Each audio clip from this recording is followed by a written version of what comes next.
That's great. That's great. No, but when he goes like this, it's like I feel like comfortable. That's hilarious. You said that straight up, like, not the pushing. Did his security issue, or he just like that? Look, that was like shuffled to the side. It didn't matter. I was walking on this side. Stare into his soul. Yeah, exactly. Fishing with it,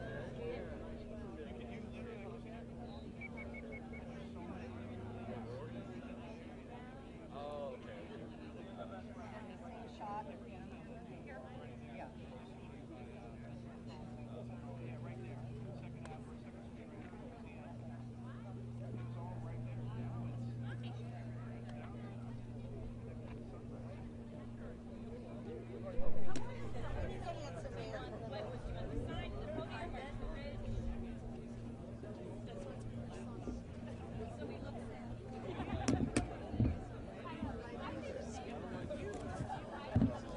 Current members. Yeah, current. Or leftover members. Yeah, that's been one of those. Actually, we haven't covered it that much. Holdover.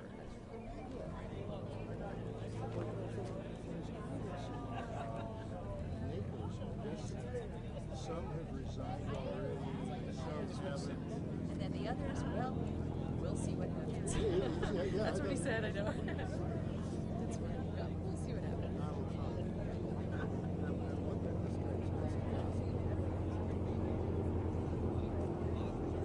And look at this The Goss family.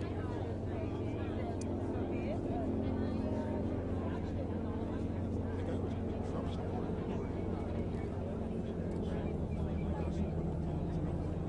I guess I'm not sure.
Hi there, it's Rick Stark. Sorry I missed your call before. Sitting here waiting for the governor to show up at Everglades Park. Interesting. Hopefully they get here at a reasonable hour. That thing tomorrow, are we actually taking a taxi ride tomorrow? Okay, good. So then we might wait. Because I don't have to worry about being dressed up. I can just wear a jacket and slacks. Yeah, I know. I saw it. I just figured I'd better double check, make sure that doesn't mean flat dress shoes and a sport jacket. You know, I figure that's just come as relaxed as you can.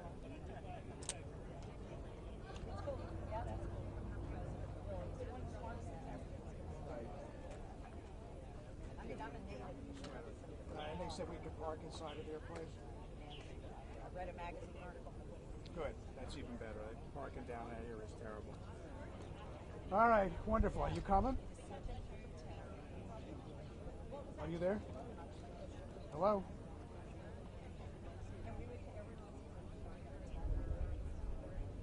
You there? Hello? It was pretty, yeah. Hello, you there? It's a little bit.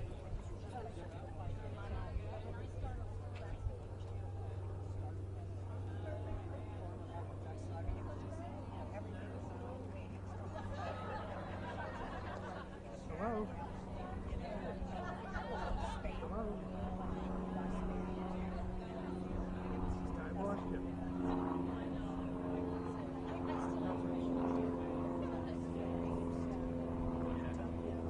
Oh, yeah, I just didn't know where you were going or not. That's what I was just asking.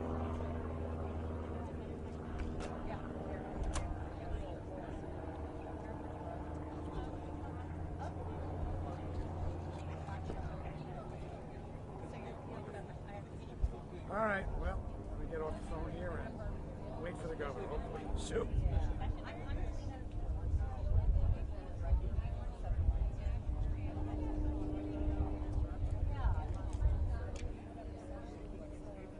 Yeah.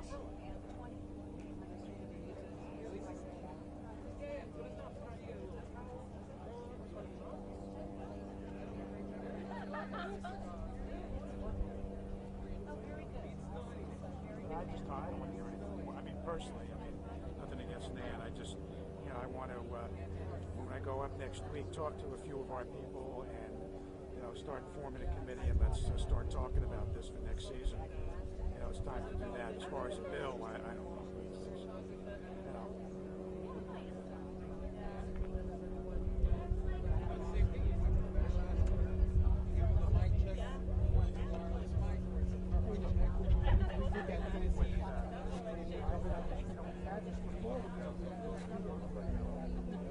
And I don't want to, be making a case and then everybody's going to want when stuff comes up. Well, look at your that bill, and and then we're in the middle. I mean, we're going to have a lot on our plate this session. All right. Let me get off. I'll see you in the morning. Thanks.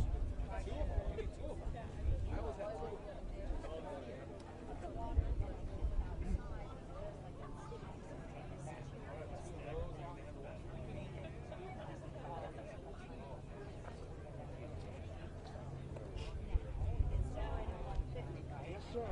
I'll tell you, it'll help. Hello. You're grateful for it. It's definitely helpful. You're trying to Zoom, but you can't really.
I did.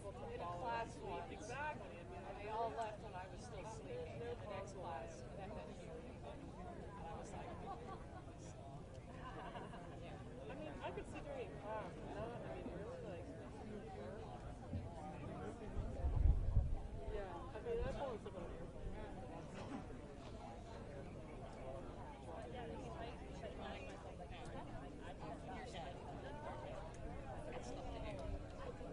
places to go, see, Yeah, what, I'm tired. I'm tired. I'm good.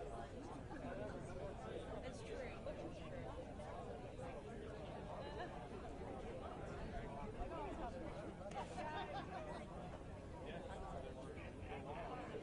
Just my team, and I would have the.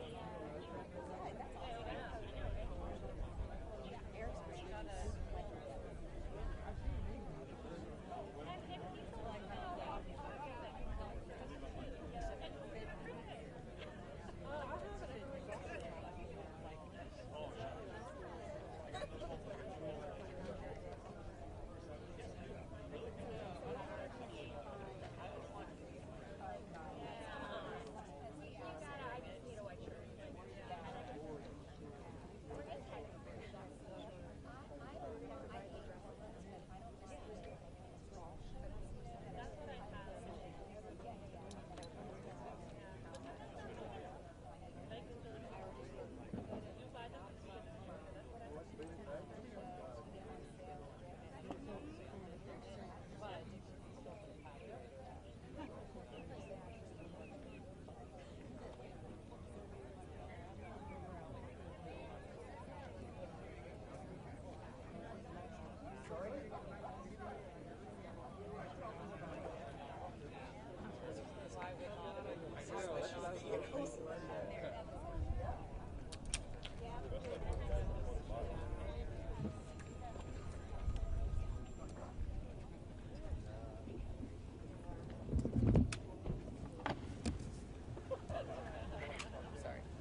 Is that the inauguration books?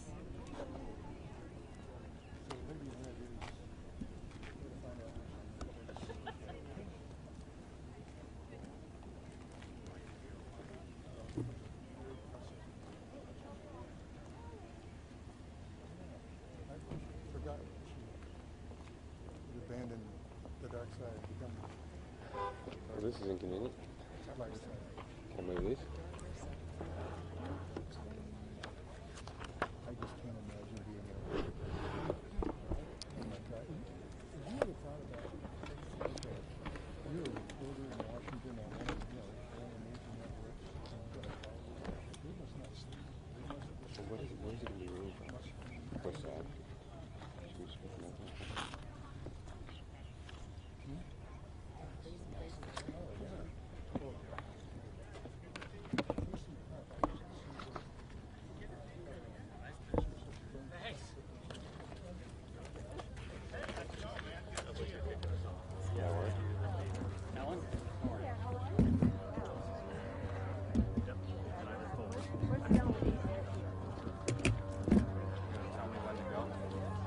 Kimberly.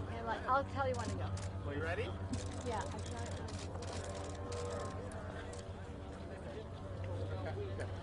you doing? Good to see you. Thanks, Dan.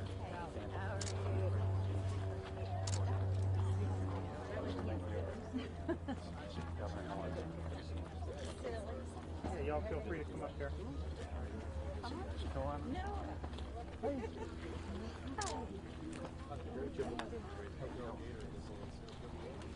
Governor, are we ready? Now we're ready. Okay, ladies and gentlemen, I want to welcome you all to Everglades National Park on a beautiful South Florida day. It's great to be in Broward County. I want to thank the nonprofit organizations, the environmental and conservation groups that are here with us today. Appreciate your support and your efforts. Florida has endured toxic blue-green algae in Lake Okeechobee and in our coastal estuaries for too long. We've suffered from red tide along our coasts. We've seen dead seagrass in Florida Bay.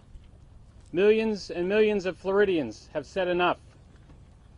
They've said it loud and clear. And today they have a governor who has heard them, who stands ready with them, who has planted a flag in the ground to say it is this generation, it is our time to solve these water quality challenges. It is this generation that will restore America's Everglades, the water supply for over 8.5 million Floridians. It is this governor that on day 2 in office outlined a bold vision for our environment and our Everglades. And now, less than 3 weeks later, we're here today to hear of another bold vision as it relates to the budget. We're delighted to have Governor DeSantis and the First Lady here with us. We are delighted to be standing with the governor as he takes on this incredible task. This is a journey that will not be accomplished overnight, but is one that will rally millions across this state to send a clear message to the legislature that we stand with the governor and we support his recommendations. We must do it, and we must remain vigilant in seeing it occur. So, Governor, on behalf of millions, we thank you for your leadership, your dedication to this issue, to restoring the Everglades, to building a reservoir south of Lake Okeechobee, and to ensure that generations to come will have clean water that is desperate for Florida's economy. It is now my privilege to introduce the Secretary of the Department of Environmental Protection, Noah Valenstein. Noah. Thank you, Eric. It's a great privilege to serve as Secretary for the Department of Environmental Protection. We have some of the best natural resource managers in the world. And certainly, as Eric mentioned, just a few weeks ago, as the governor rolled out a comprehensive, bold executive order outlining a number of important steps to do more to protect the environment now.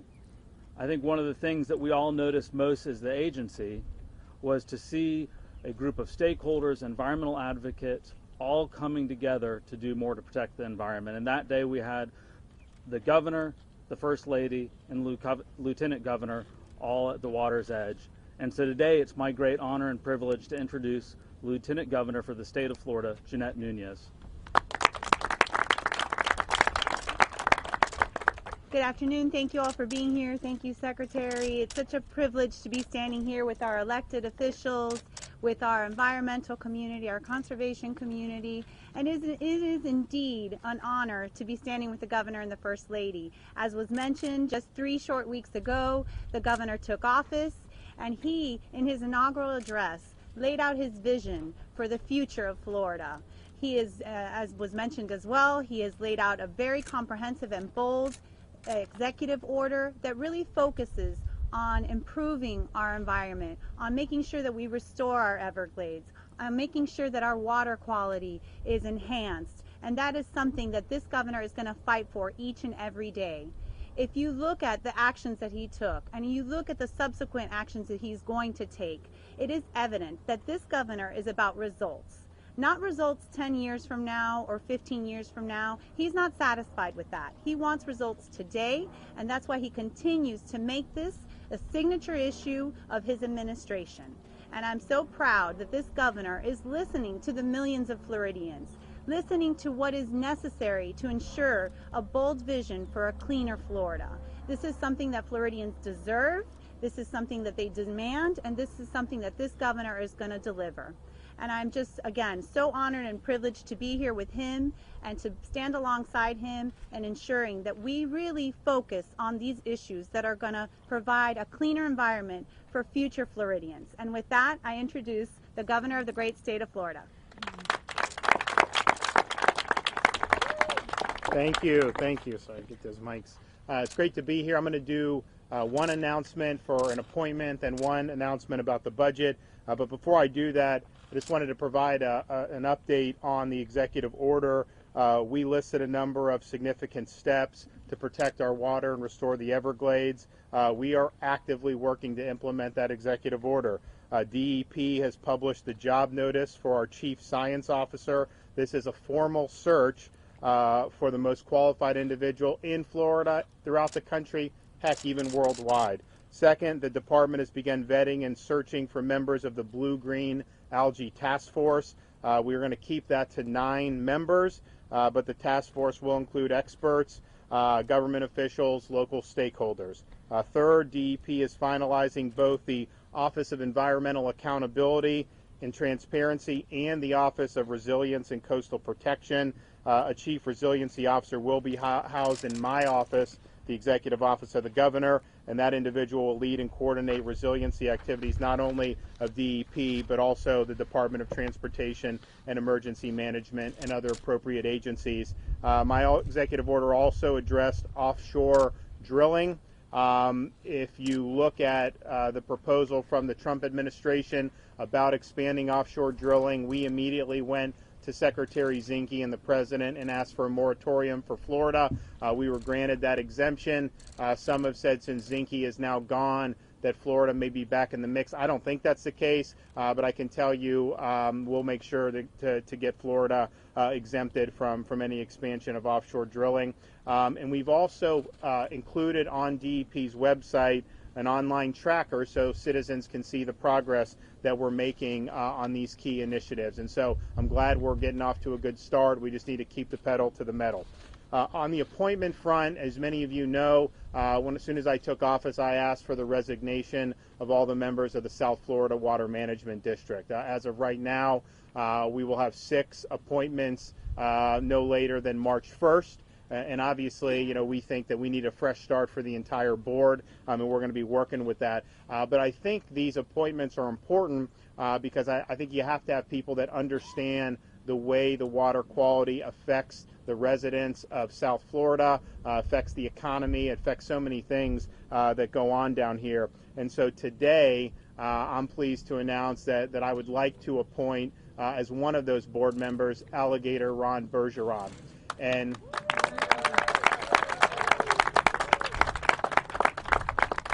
I don't think, for people that have been around in these parts, I don't think anyone could ever question Alligator Ron's credentials about Everglades restoration. It's not something that he believes in, it is, but it's something that he's really lived. He knows this issue better than probably anyone I've ever met, and I've talked with him at length for hours and hours about what we need to do. So I think on the district, Ronnie obviously will do a good job. He'll understand what is best for the folks, but he'll really be a leader that other board members can look to, and really agencies and people throughout the state. He knows how to work with people in the federal government. He knows how to work with agencies in the state, and I think he will be really a tremendous leader for South Florida. Now, he's obviously a very successful businessman. He wants everything to be transparent, so he has insisted on conducting a conflict review with his attorneys, and that's fine. As soon as that's done, I don't think there's going to be any issue. This Broward seat is open, and I will sign the order to put him on. But in the meantime, I think South Florida should be excited at the prospect of Alligator Ron joining this board, and I want to invite him up to say a few words.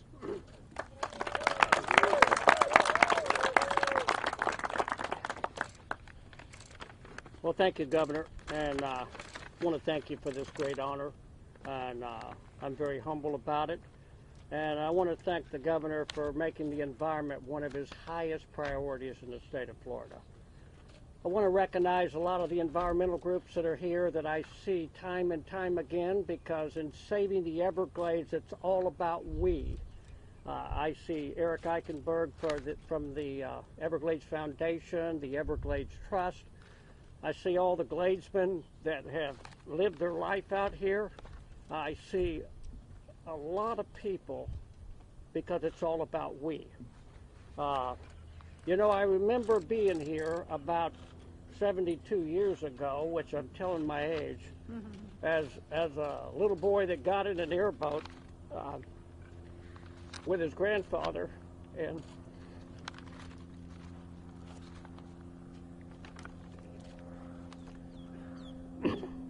was introduced to one of the natural wonders of the world, the Florida Everglades. I remember the wildlife. I remember God's landscaping. And so I'm extremely honored to help all of Floridians to save the Florida Everglades. I look forward to being the point commissioner to the governor. I look forward to doing a general review of everything we've done for the past 18 years and making sure any missing link to get the benefits of the money we've spent since 2000, entering into the largest restoration in the history of the world, to make sure that we get short-term benefits from those improvements. I look to evaluate the hot spots, the algae blooms that are in Lake Okeechobee. It's important to 8 million people, to our quality of life, that we save our environment, and it's important to economical growth and jobs, because water is the most valuable thing on this planet. And I am extremely honored, and I want to say this: if we can send someone to the moon in a rocket ship, we ought to be able to save our planet. So I'm extremely honored, and I want to thank the governor for this great opportunity, and I look forward, because it's all about we to make a difference for all Floridians. Thank you, Governor.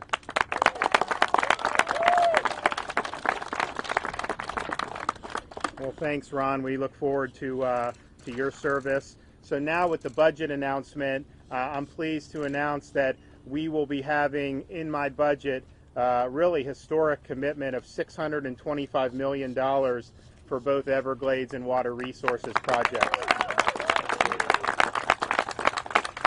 This is step one at getting to $2.5 million over the next 4 years, which would represent a $1 billion increase over the previous 4 years. Of course, of the 625, there's a huge proportion of that for Everglades restoration, over $350 million. This level of funding will put Florida on track to complete the C-44 reservoir and stormwater treatment area, the C-43 reservoir, and 20 additional projects over the next 5 years.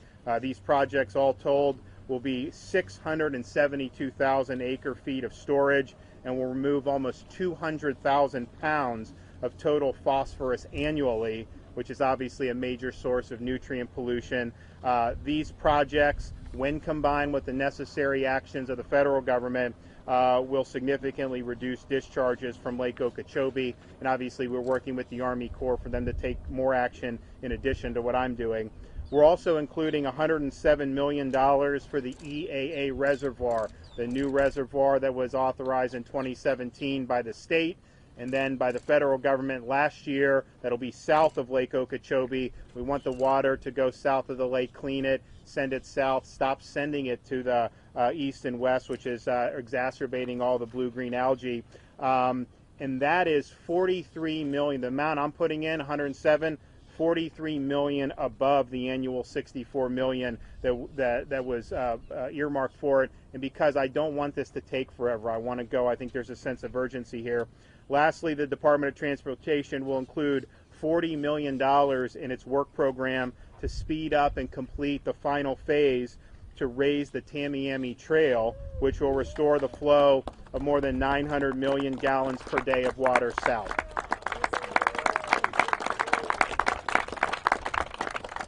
We'll be doing $150 million additional for targeted water quality improvements.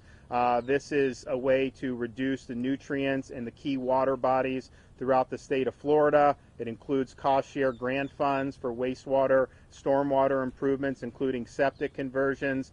We will also try to accelerate projects to meet scientific nutrient reduction goals, which may include green infrastructure or land conservation projects.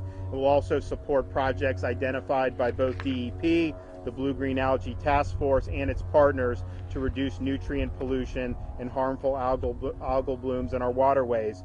We'll also do $50 million for springs restoration, which is very important in many parts of the state. Another $40 million for alternative water supply grant program, and then $25 million to improve water quality and specifically combat the effects of the algae and the red tide. And that includes $10.8 million for water quality and enhancement through the task force, $10 million for innovative solutions to combat algae, the most we've ever had for the red tide research with Fish and Wildlife, $4.2 million for red tide research, $1 million for the Department of Health to study the health impacts of blue-green algae and red tide.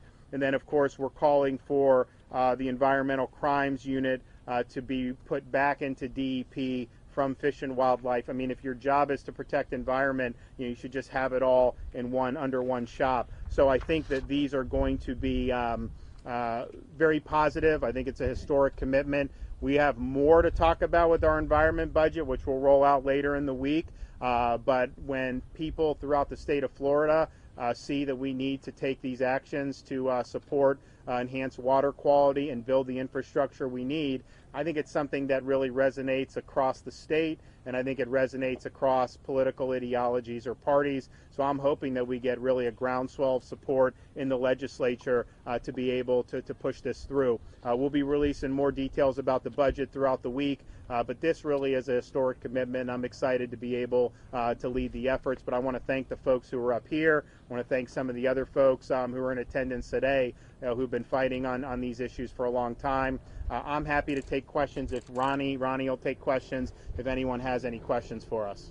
Governor DeSantis, of that $625 million allocated, how much of that would have to come from the Amendment 1 fund? And can you also comment on the judge's ruling that So I don't think any of this is Amendment 1, right? The 625, the Florida Forever is in addition to what we're putting here. Isn't that right? There would be a mixture of 825 in the overall budget, but those details would roll out as the whole budget comes And out. basically what we've said with Amendment 1 is, let's use it for conservation, but I want to make sure the conservation is focused as much as possible on the water resources to help with that, because I think we just need to do it right now. And so that's something that we'll be rolling out some of the stuff with Florida Forever later in the week.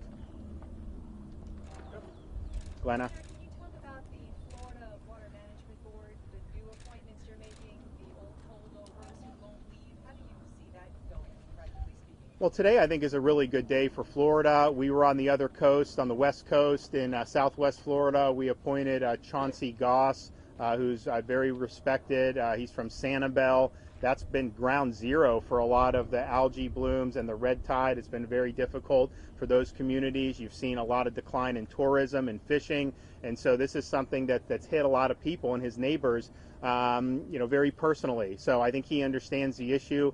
I also think he's got a good background in problem solving and making sure that we can actually develop good policy. Of course, Ron Bergeron, Alligator Ron, I don't think anyone would ever dispute his credentials on this. He just knows it. It's like, he was, raised in the Glades, and it's something that's in his blood. So I think he's going to be somebody that's going to be a great leader. And so I think the folks in Florida who've not necessarily been supportive of some of the things the board has done or have been frustrated that the board wasn't listening to them, you've got two appointments right now who I think are really going to take a broad view, and they're going to be listening to the people of Florida.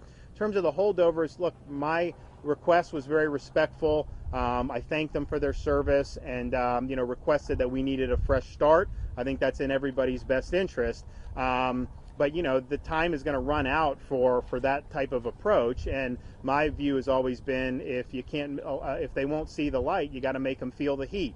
And so, we're happy to move into the next phase of this. I hope we don't have to do that. But the bottom line is I have a lot of resources and things at my disposal that I can use. And so we just want to make sure that the board is good and that the public has confidence that these decisions are being made in the best interest of Floridians. So we're going to work really hard to bring that to fruition. One way or another, we'll be able to get it done. I'm confident of that.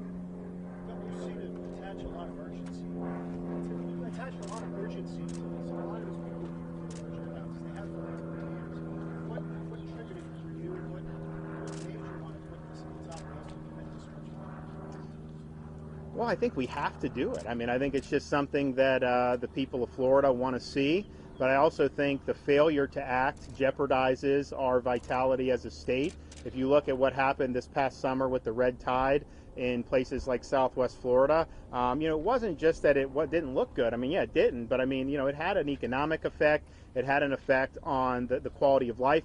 The algae blooms have had an effect on property values. And of course, the Everglades has been something we've been talking about for a long time. There have been steps taken, but I think people want to see this really brought to fruition. So I think if you keep your eye on the ball, if you marshal the support of the public, it's not easy, but I think you can get this stuff done. I've also been discussing what can be done in the short term with the federal government. I spoke with the president about the Army Corps, how they manage Lake Okeechobee. I believe if they manage the lake a little lower in the dry season, that may obviate the need to do some of the discharges in the summer months. And so President understood that, and I think that we're going to try to hopefully push something through to where President's telling the Corps, hey, these discharges have been very damaging. We don't want to see it. We also want the federal government and the Army Corps to move forward on the reservoir south of Lake Okeechobee.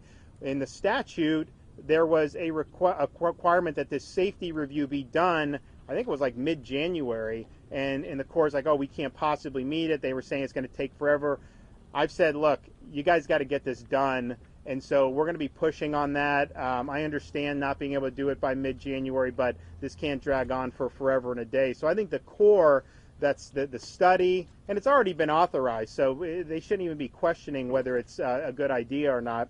And then managing the lake. I mean, those are two things that the federal government can do, I think, to help us here. And of course, we're in a good spot now in terms of trying to get funding, because you have Senator Rubio is on the Appropriations Committee, and of course the president, this is his second home in Florida, so I think he's probably more sensitive to some of the environmental concerns that people have had down here just because of his history here. And then with me as governor pushing for this, we want to make sure that the federal government has a good commitment to these projects, and if we can get that, we'll be in really, really good shape. Thank you, guys.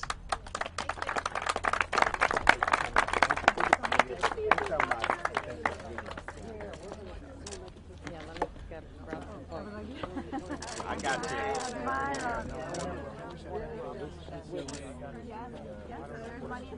Good. There's that. Yeah, if anybody was on the fence,